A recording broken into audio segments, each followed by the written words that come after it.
Dios mío, pero ¿cuándo será que aparecerá alguien, estos políticos que nada más viven atrás de uno cuando están llegando las elecciones? ¿Cuándo es que el camino de la baria, la carretera de las barías, la van a reparar? Nada más tienen a uno loco con caliche, caliche, caliche. Y tanto que también le gustan echar caliche cuando hay agua, cuando está lloviendo, sabiendo ellos que el caliche jala mucha agua. Mira, mira eso, mira,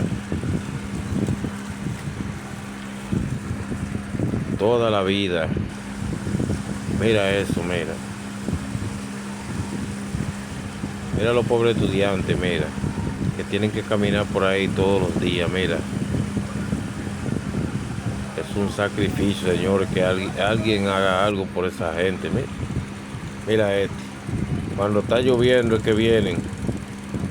¿Por qué no vienen en tiempo de seca cuando hagan par de días de sol para que eso quede lindo?